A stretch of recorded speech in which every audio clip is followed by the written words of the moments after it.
¿Cómo están? ¿Bien? Bueno, yo contento y nervioso, una mezcla de ambas, por poder compartir con ustedes, ¿sí? Hoy una reunión de jóvenes formal. Le doy gracias al Señor que me permite poder compartir con ustedes en esta reunión, según lo que hablé con Marcos, ¿sí? Están viendo un tema. ¿Alguien sabe qué tema es? Identidad, ¿sí? Lo van a ver a lo largo de todo el recinto, identidad, ¿sí? Voy a abrir acá mis apuntes, no me avivé a hacerlo antes. Identidad. ¿Alguien recuerda lo que vimos hasta ahora? Sí, que se anime a decir. Lo que estamos viendo es identidad, ¿sí? Que tiene mucho que ver, perdón, ahí va. Identidad, ¿sí? Por lo que me comentó Marcos, la primera fue una especie de introducción que fue a principio de año y se vio la diferencia entre el mundo y Cristo, ¿sí? Nosotros no nos identificamos con el mundo, no nos identificamos con una persona del mundo, ni tampoco con un movimiento o denominación, nos identificamos con Cristo, ¿sí? Por eso somos cristianos. El día que le conocimos, nuestra identidad está escondida en Él, dice su palabra. Y, y vimos la diferencia entre el mundo y Cristo también, ¿sí? Él me comentó que vieron Cristo en su obediencia, ¿sí? Como Él fue obediente, ¿sí? Al Padre, y cómo nosotros nos tenemos que identificar con esa obediencia que Él tuvo. Después vimos Cristo en su amor, ¿sí? Como la característica distintiva de un hijo de Dios debe ser el amor, ¿sí? Hoy dice la Biblia que por haberse multiplicado la maldad, el amor de muchos se va a enfriar, ¿sí? Es algo que dice la Biblia y hoy podemos escuchar, prender el noticiero, prender la tele, el noticiero y ver cómo el mundo en el que vivimos está bastante frío, ¿sí? No hay amor. Bueno, nosotros, su iglesia, sus hijos, ¿sí? Deberíamos identificarnos con su amor. También vimos cómo él siguió la voluntad de Dios, ¿sí? En cierta ocasión se presentó Cristo orando y dijo, Señor, si es posible, pase de mí esta copa, pero que no se haga mi voluntad, sino la tuya. eh, Cristo en su obediencia. Después, identificarnos con Cristo, la santidad de Cristo, ¿sí? Cómo Él fue santo, cómo fue separado del mundo. eh, Nosotros sabemos que el día que le conocimos, ¿sí? Somos santos por medio de lo que Él hizo, no por medio de nuestras obras o por medio de las cosas que se puedan llegar a presentar para hacer, sino que nosotros somos santos por lo que Él hizo. Pero uno después tiene que buscar una santidad que es progresiva, ¿sí? Es decirle no al mundo, así como lo hizo Cristo. Cristo tuvo, dice la Biblia, que fue tentado en todo, pero que nunca pecó, ¿sí? Él fue tentado en todo y nunca pecó. Bueno, nosotros deberíamos buscar, apuntar a ser parecidos a Él. Y digo apuntar porque somos de carne y hueso, ¿sí? Hay una lucha nuestra interna, ¿sí? Que nos hace muchas veces pecar, ¿sí? A veces el apóstol Pablo en una de sus cartas dice, miserable de mí, ¿quién me librará de este cuerpo de muerte? ¿Sí? Él decía, porque lo que quiero hacer no puedo hacer, y lo que no quiero hacer, eso termino haciendo, ¿sí? Es la historia, quizás esta lucha que tenemos es la historia de nuestra vida, ¿sí? Queremos hacer el bien y nos cuesta, ¿sí? La naturaleza que tenemos nos hace muy difícil hacer eso. Entonces, es importante que nosotros veamos el ejemplo de Cristo, ¿sí? Cristo nos dejó ese ejemplo, ¿sí? Dice Primera de Pedro 1:21, que Él nos dejó un ejemplo para que sigamos sus pisadas, ¿sí? Él es nuestro modelo a seguir. Vimos a Cristo en su servicio, ¿sí? A Cristo en su amistad, que fue lo último que Marcos me comentó que vieron del Día del Amigo. Y hoy vamos a ver una característica, ¿sí? Que marcó la vida de Jesús en esta tierra, ¿sí? Una característica que es muy difícil de cultivar, pero que a la vez es muy necesaria en este mundo, ¿sí? Vivimos, como dijimos, en un mundo que está frío, en un mundo que es cruel, ¿sí? Dice el libro de Proverbios en el capítulo 30 que hay una generación que tiene dientes como espada y muelas como cuchillos para devorar a los menesterosos de entre los hombres, ¿sí? Es una generación que no tiene misericordia por el pobre, que no tiene misericordia por el necesitado. De hecho, se hace campaña, se hace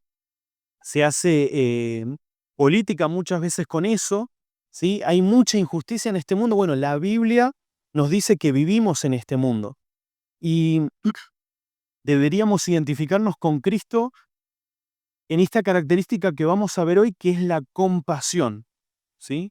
Es una característica que, como les decía, hace falta, ¿sí? En un mundo cruel, en un mundo que está frío, que está apagado, que se multiplicó por la maldad, que la maldad se multiplicó en este mundo. Entonces vemos en la palabra de Dios el ejemplo de Jesús que tenemos que seguir como un ejemplo de compasión. Si quiero que me acompañen al primer texto y único que vamos a leer, ¿sí? Se encuentra en los Evangelios, en el Evangelio de Mateo específicamente.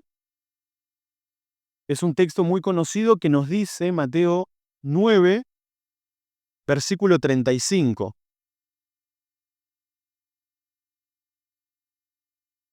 Dice Mateo 9:35. Recorría Jesús todas las ciudades y aldeas, enseñando en la sinagoga de ellos y predicando el evangelio del reino, y sanando toda enfermedad y toda dolencia en el pueblo. Y al ver a las multitudes, tuvo compasión de ellas, porque estaban desamparadas y dispersas como ovejas que no tienen pastor. Y hasta acá vamos a leer. Vamos a dejar este versículo para el final para sacar algunas cosas que son muy interesantes cuando vemos el ejemplo de Jesús en cuanto a la compasión. Pero lo que vamos a hacer ahora es pensar en esta frase. Dice, y al ver las multitudes, tuvo compasión de ellas.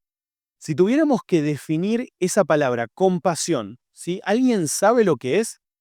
¿O alguien podría contestar para hacerlo participativo?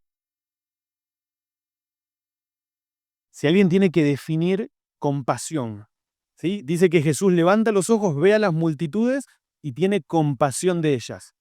A ver por allá. Bien, es como la empatía, sí, es prima hermana de la empatía, pero es mucho más profundo. ¿Alguien más? Tiene que ver con la misericordia, muy bien. Tiene que ver con la lástima, tiene que ver con la pena, la compasión. Estas son preguntas que en la misma palabra compasión la vamos a contestar. ¿Tiene que ver con moverme a hacer algo por el otro? Bueno, la palabra compasión, sí, es una característica que marcó la vida de Jesús. De hecho, si nosotros vemos los 30 años de Jesús en su preparación y los 3 años de ministerio, era algo que no solamente él enseñaba en sus mensajes, parábolas, en su ministerio, sino que también lo vivía. Sí, la compasión es el sentimiento compartido de sufrimiento por el otro. ¿Sí? Es ver a otra persona que está sufriendo y compartir ese sentimiento, por así decirlo, es ponernos en los zapatos del otro. ¿Sí? Eso es la compasión, es un sentimiento compartido del sufrir del otro. Yo veo al otro y siento compasión por él y sufro con él. Pero no es como la pena, ¿sí? Nosotros por naturaleza, ¿sí? Nos criaron para ser buenos. En la mayoría, uno esporádicamente siempre en lo largo de su vida, uno siente pena o lástima por los pobres, por algún hermano que le pasó algo. Pero la pena y la lástima, a diferencia de la compasión, es mirar, es sentir pena, pero mirar para otro lado, ¿sí? No hacer absolutamente nada para ayudar al que está sufriendo. Si la compasión va más allá, es algo que, como decía, el hermano sale de las entrañas y te lleva a accionar. ¿Sí? Dice que Jesús, al ver a las multitudes, comparte ese sentimiento de sufrimiento porque los veía perdidos. ¿Sí? Jesús ve las multitudes y los ve perdidos. Entonces, eso lo lleva a hacer lo que vamos a ver hoy, ¿sí? ¿Qué es la compasión? Entonces dijimos que es un sentimiento de sufrimiento compartido del otro, ¿sí? Es ponernos en los zapatos del otro y tratar de ayudarlos. No es lástima, no es pena, ¿sí? Tiene que ver con la empatía, con la misericordia, pero tiene que ver también con el accionar, ¿sí? A diferencia de la pena o de la lástima.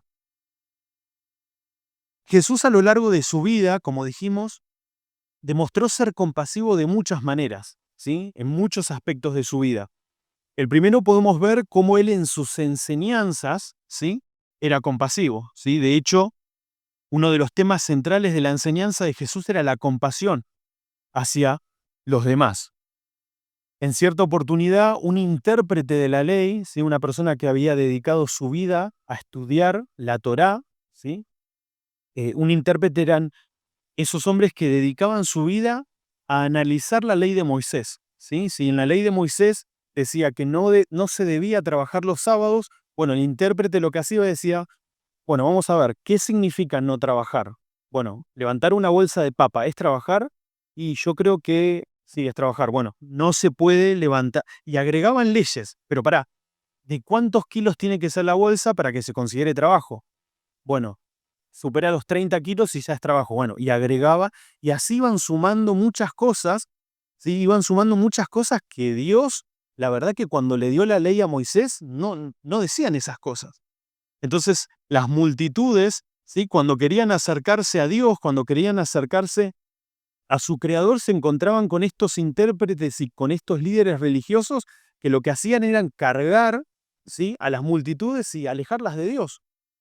Entonces, en cierto momento se presenta este intérprete de la ley y le pregunta para tentar a Jesús, ¿qué tengo que hacer para tener la vida eterna? ¿Sí? Entonces Jesús, conociendo su corazón, le dice, ama al Señor con todo tu corazón en una entrega absoluta, entregale todo y no te olvides de amar a tu prójimo como a ti mismo, que es el segundo mandamiento más importante.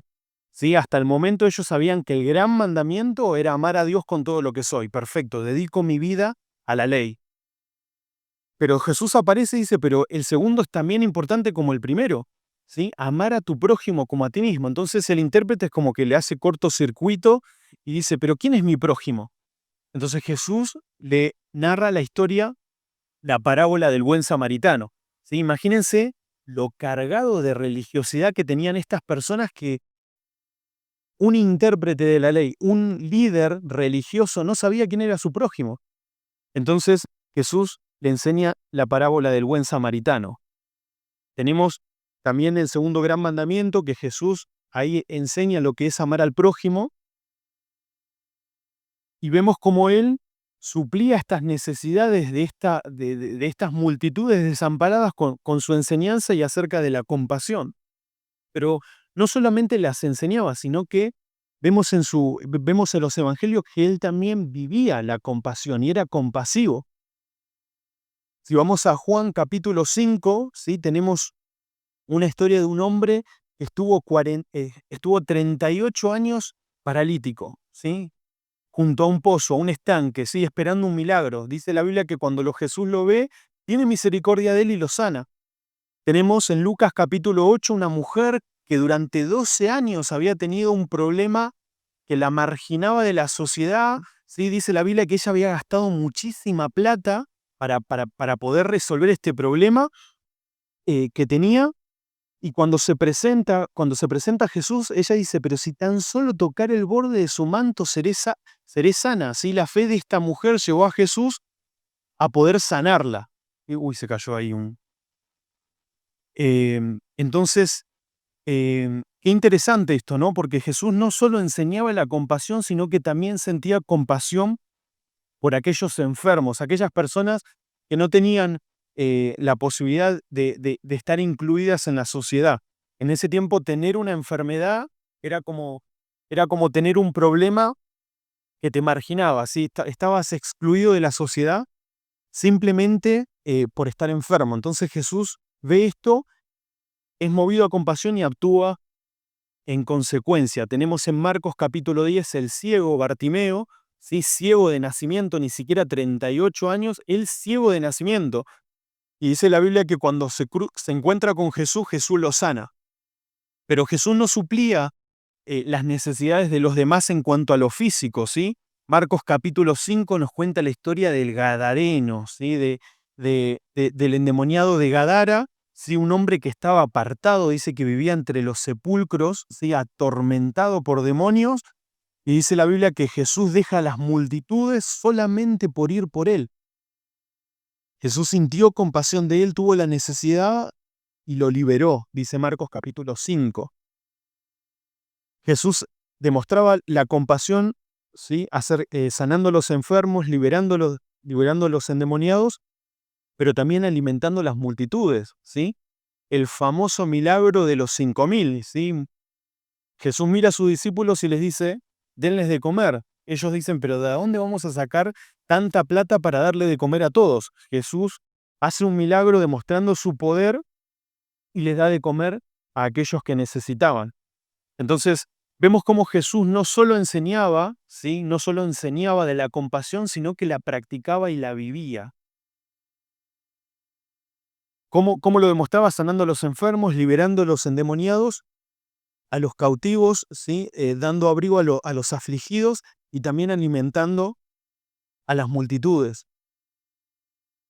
Y como tercer aspecto de la vida de Jesús en cuanto a la compasión, lo hizo con el acto de amor más grande en la historia de la humanidad. ¿Sí? Jesús, dice la Biblia, que fue hasta la cruz por nosotros. ¿Sí? Dice la Biblia que estando en la condición de hombre, ¿sí? Jesús, desde su gloria, desde el cielo, ve nuestra condición. Era necesario que alguien pague con el precio de nuestros pecados, y Jesús dice que estando en la condición de hombre, ¿sí? El Dios de toda la creación se hace hombre, ¿sí? Dice, y estando en la condición de hombre se humilló a sí mismo. Imagínense que Dios se hizo hombre por vos y por mí, ¿sí? Se hizo hombre y estando en la condición de hombre se humilló a sí mismo. Y dice la Biblia que no fue cualquier humillación, porque dice que estando en la condición de hombre se humilló a sí mismo haciéndose obediente hasta la muerte y muerte de cruz. O sea, Jesús no es que vino a cumplir la ley, a ser tentado en todo y nunca pecar por amor a vos y por amor a mí, y tuvo una muerte, digamos, natural, ¿sí? O una muerte tranquila. No, dice que se humilló a sí mismo haciéndose hombre, pero no solamente le alcanzó eso, sino que se humilló hasta la muerte y muerte de cruz, ¿sí? Por vos y por mí. Pero porque él veía nuestra necesidad. Era necesario un sacrificio, ¿sí? Y la Biblia nos dice que él se entregó por nosotros, ¿sí? La historia no queda ahí, dice que porque él se humilló de esa forma, Dios le exaltó hasta lo sumo y le dio un nombre que es sobre todo nombre, ¿sí? Un nombre en el cual nosotros podemos tener refugio y podemos descansar en que nuestros pecados y todas las cosas que sabemos que con nuestra propia fuerza, nuestros propios méritos, ¿sí? Eh, podemos descansar en lo que Él hizo, ¿sí? Dios le dio un nombre que es sobre todo nombre, para que en su nombre toda rodilla se doble y toda lengua confiese que Él es el Señor, ¿sí? Se humilló hasta lo sumo y Dios le exaltó también hasta lo sumo. Entonces, Dios vio nuestra necesidad, Jesús vio nuestra necesidad, tuvo compasión de nosotros y fue hasta la muerte por nosotros. Y esto nos deja un desafío, ¿sí? Nosotros, al ver la vida de Jesús, al ver cómo Él demostró la compasión en su vida, tenemos el desafío de ser sensibles al sufrimiento ajeno, ¿sí? Nosotros tenemos un ejemplo, como decíamos al principio, un ejemplo en el Señor Jesús, y una de las cosas que vemos en Él es que Él era sensible al sufrimiento ajeno. Si hoy eh, vivimos en una sociedad que está muerta, ¿sí? Que está en tinieblas, dice la Biblia, que está desorientada. Hace poco escuchaba una canción que dice lo malo de ser bueno, y es una canción que empieza a decir un montón de cosas de gente que está perdida, ¿sí? Es un hombre que escribe una canción y dice, no sé para dónde ir, ya no hay verdad, ya no hay esto, no tengo esperanza de esto. Y es un hombre que abre su corazón y que dice cómo se siente. Y hoy nosotros estamos en una sociedad así. Hoy nosotros basta con solamente prender la tele para ver cómo una madre mete a sus hijos eh, en un secarropas. Y uno dice, pero es la madre. Bueno, es así, ¿sí? Y hoy más que nunca necesitamos nosotros como jóvenes y adolescentes y como iglesia poder ser sensibles al sufrimiento ajeno, ¿sí? Poder ser empáticos, poder ser compasivos. Ese es un desafío que es muy difícil de lograr, ¿sí? Una de las cosas que tenemos que entender en cuanto a la compasión es que es algo que se cultiva. ¿Y cómo se cultiva la compasión? Cuando pasamos tiempo con Jesús, ¿sí? Cuando nosotros pasamos tiempo con Dios, cuando nosotros tratamos de dedicar tiempo a la oración, por ejemplo, porque nosotros quizás venimos a la iglesia, leemos la Biblia acá en la iglesia, pero la vida de oración es tan importante como venir a la iglesia. Y cuando nosotros pasamos tiempo con el Señor, cuando nosotros cerramos la puerta de nuestra habitación, el Señor tiene cosas maravillosas en ese tiempo, que es difícil, y yo soy el primero que digo que me cuesta. Pero si nosotros queremos aceptar el desafío que Jesús nos deja en cuanto a la compasión, tenemos que saber que se cultiva y que la cultivamos con la oración, pasando tiempo con Él. Otro de los desafíos que nos presenta Jesús con su vida es acerca del perdón, ¿sí? No podemos ser compasivos, no podemos sentir el sufrimiento de los demás si en nosotros hay falta de perdón, ¿sí? Esto es una regla que a veces pasamos por alto, ¿sí? Jesús cuando habló de presentar una ofrenda, Él decía, primero, si vos tenés un problema con tu hermano, deja tu ofrenda en el altar, reconciliate con tu hermano y después vení y presentala. Los discípulos le preguntaron a Jesús, ¿hasta cuántas veces tengo que perdonar? ¿Hasta 7? Y Jesús le dijo, no, hasta 70 veces 7. No lleves la cuenta de lo que tenés que perdonar. ¿Sí? Jesús en Lucas capítulo 17 nos habla de esto, del perdón. ¿Sí? Si 7 veces al día viene tu hermano y 7 veces al día se arrepiente y peca contra vos y 7 veces se arrepiente, bueno, perdonalo las 7 veces. Y Pedro le pregunta, ¿hasta cuántas? Bueno, hasta 70 veces 7.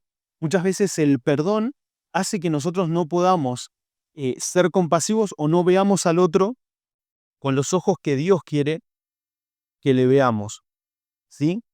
Y otra cosa que el Señor nos desafía cuando vemos su ejemplo y cuando vemos lo que Él hizo en cuanto a la compasión, es que Él estuvo dispuesto a renunciar, ¿sí? Él estuvo dispuesto a renunciar y nos desafía a nosotros a hacer lo mismo, a renunciar a nosotros por amor a los demás. A veces ser compasivo, a veces mirar al otro con ojos de misericordia o con ojos de compasión hace que renunciemos a nosotros. Y a veces ese renunciar tiene mucho que ver con el tiempo que nosotros le dedicamos a Él. Tiene que ver mucho con el tiempo que nosotros estamos dispuestos a renunciar a nosotros para darle a Él, ¿sí? Y eso en consecuencia hace que nosotros, como tenemos amor por Dios al renunciar, tengamos amor hacia los demás. Hay una herramienta espectacular, ¿sí? Que de hecho creo que todos los que estamos acá la utilizamos, que son las redes sociales, ¿sí? Facebook, Instagram, YouTube.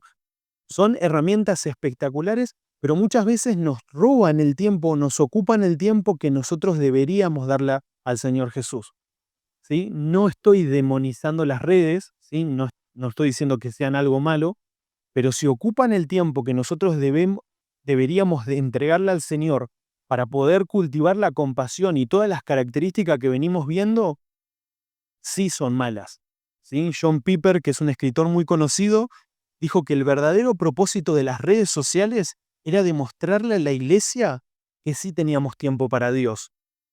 Y eso es algo espectacular. O sea, a veces estamos 3, 4, 5 horas en Instagram, en YouTube, cuando ni siquiera pasamos una hora con el Señor, ni siquiera 20 minutos, 10 minutos. Y este es un llamado a que si nosotros queremos tomar el ejemplo de Jesús, si nosotros queremos seguir sus pisadas, porque ese es el ejemplo que nos dio el Señor. Dice que nos dejó un ejemplo, dice 1 de Pedro capítulo 2, para que podamos seguir esas pisadas, ¿sí? Es un desafío que el Señor nos hace, que me está haciendo a mí con esto y que les hace a ustedes todos los sábados, de que seguir a Cristo, de que identificarnos con Él, conlleva sacrificio, ¿sí? Conlleva renuncia. ¿Es difícil? Sí. ¿Es imposible? No. ¿Sí? Pero es un desafío personal para cada uno de nosotros. Vayamos por último, ¿sí? A Mateo capítulo 9, donde habíamos arrancado. Mateo capítulo 9, en estos 2 versículos que leímos nos dejan algunas cosas a tener en cuenta en cuanto a la compasión. Dice el versículo 35 que Jesús recorría.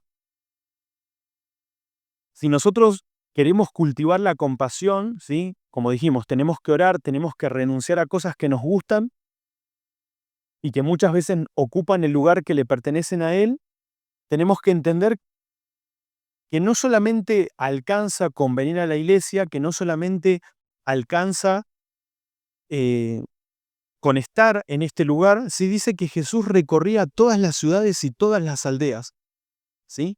Esto nos hace entender que la necesidad, ¿sí? La gente está afuera, ¿sí? Ahí está realmente nuestro trabajo como iglesia, ¿sí? Este es un búnker, ¿sí? En donde nosotros, aquellos que militamos para Cristo, recibimos dones de parte de Dios para bendecirnos, para edificarnos, para animarnos, pero acá nos reagrupamos, es un búnker, acá venimos heridos de la semana y nos compartimos experiencias, y mirá, le compartí a un amigo, ¿te acordás que te dije? Y acá nos reagrupamos, pero realmente el trabajo, ¿sí? Realmente el llamado, ¿sí? Está afuera, ¿sí? Jesús dice que recorría todas las ciudades y todas las aldeas, ¿haciendo qué? Enseñando en las sinagogas, dice, enseñando en las sinagogas de ellos y predicando el evangelio del reino. Fíjense que lo que Jesús hace en este pasaje, lo primero es predicar el evangelio. Nosotros lo primero que tenemos que saber para poder estar a cuentas es que si tenemos un amigo que realmente la está pasando mal, que realmente necesita de Cristo, asegurarnos de predicarle el evangelio. Una vez que nos aseguramos de predicarle el evangelio, después le brindamos compañía, después le brindamos consejos, le brindamos nuestra ayuda, pero lo principal es que ellos conozcan aquello que hemos recibido, que es el evangelio. ¿Sí? Dice, el apóstol Pablo decía, pero tenemos este tesoro en vasos de barro. ¿Sí? Es un tesoro el que nosotros hoy tengamos el privilegio de estar sentados acá, ¿sí? De estar compartiendo como hermanos, de haber aceptado a Cristo, haber aceptado lo que Él hizo por nosotros. Es un privilegio, ¿sí? Es un tesoro, dice la Biblia, que tenemos que compartir. Entonces, ese poder de Dios que puede transformar la vida de mi amigo, ¿sí? Solamente lo va a alcanzar si yo estoy dispuesto a compartírselo. Una vez que se lo comparto, le doy la posibilidad de que él elija, que acepte a Cristo como su Salvador y como su Señor, o que no lo haga. Pero yo la responsabilidad se la entregué. O sea, yo le prediqué el Evangelio y ahí estoy a cuenta primeramente con el Señor y después con mi amigo. Y quizás en esa primera oportunidad que vos le prediques no lo va a aceptar, ¿sí? O se va a burlar, pero vos ya le predicaste. Y capaz que después viene y te pide un consejo, porque no está bueno que venga una persona y todo el tiempo te esté predicando, porque no es normal y no está bueno. Pero sí, el primer paso, la responsabilidad de hacerlo, la tenemos. Entonces, dice que Jesús recorría todas las ciudades y las aldeas enseñando en la sinagoga de ellos y predicando el evangelio del reino. Y dice, y sanando toda enfermedad y toda dolencia. ¿Sí? Acá está lo que les decía. Primero les predicaba y después les resolvía la necesidad. ¿Sí? Nosotros sabemos que el problema principal de esta sociedad es el pecado. ¿Sí? El pecado es lo que corrompió la creación desde el minuto uno. ¿Sí? Dice la Biblia que el hombre vivía en armonía con Dios y el pecado arruinó eso. Entonces lo primero que tenemos que resolver, ¿sí? Es el pecado. Y después, ¿sí? Dice que Jesús le sanaba toda enfermedad y toda dolencia a las multitudes, ¿sí? Al pueblo. Y después dice, y al ver las multitudes tuvo compasión de ellas. ¿Sí? Cuando nosotros buscamos hacer esto, ¿sí? Cuando nosotros aceptamos el desafío, porque una cosa que tenemos que entender es que hoy ser un joven y un adolescente cristiano que va en contra de la corriente y que porque tratamos de no conformarnos al mundo, realmente es muy difícil. Es muy difícil. Se requiere valentía, se requiere decisión, se requieren convicciones que muchas veces el mundo, ¿sí? El mundo trata de trastornar, de perturbar. ¿Sí? Hace poco hablaba con un joven, y esto viene con el tema que ustedes están viendo acerca de la identidad. Y con este joven hablábamos que muchas veces cuidamos la doctrina, muchas veces cuidamos la enseñanza, ¿sí? Y nos preocupamos por hacer esto bien, derecho, pero cuando el joven sale a la calle y se pone los auriculares, ¿sí? Lo que escucha es doctrina diabólica. Hoy la música es pecado. ¿Sí? La música hoy te enseña a pecar, te muestra las diferentes maneras que tenés de pecar. Y uno dice, cuidamos a nuestros jóvenes de esto, pero cuando tenemos que enseñarles a discernir entre lo bueno y lo malo, terminamos fallando, ¿sí? Entonces es muy difícil, ¿sí? No digo que sea imposible, pero es muy difícil. Por eso cuando estudiaba el tema y cuando veía acerca de la compasión hace unos sábados atrás me tocó dar este tema, hay muchas personas que tienen una pantalla en el medio de que están bien, de que la pasan bomba, pero por dentro tienen una lucha interna, ¿sí? Tienen una lucha que necesitan, ¿sí? De jóvenes y de adolescentes, ¿sí? Que les puedan presentar el Evangelio, que les muestren algo que el mundo no les va a ofrecer nunca, ¿sí? Y ese alguien es Jesús. Por eso, eh, nada, estamos en un mundo que necesitamos la compasión, ¿sí? Estamos en un mundo que tenemos que tomar el ejemplo de Jesús en cuanto a esto y que es un desafío que el Señor les está haciendo esta noche, ¿sí? ¿Les parece si oramos? Y terminamos. Padre Celestial, te damos muchas gracias en esta noche. Gracias por este tiempo, Señor, que pudimos compartir. Gracias, Señor, por tu palabra que nos hace tanto bien. Ayúdanos, Señor, a poder identificarnos con vos. Señor, ayúdanos a nuestro corazón, Señor, poder decirte como decía David en el salmo que leíamos al principio, que te amamos, Señor, con nuestras fallas, con nuestras debilidades, con nuestros defectos, con las cosas que tenemos que cambiar, pero, Señor, que podamos decirte esas palabras con corazones sinceros y con corazones entregados a ti. Señor, tú conoces todas las cosas, eh, no hay nada que se oculta delante tuyo, por eso te pedimos en esta noche que nos ayudes a poder imitarnos, a poder imitarte, a poder sentirnos identificados con vos o buscar esa identificación en la persona de tu Hijo. Gracias por su ejemplo, gracias por su entrega, por su amor, gracias porque podemos mirarlo a Él, Señor, y encontrar lo que necesitamos. Ayúdanos a poder cultivar corazones compasivos, ¿sí? Que ven la necesidad y que son movidos a misericordia a actuar, Señor. Dejamos el resto de la reunión en tus manos, en el nombre de Jesús. Amén.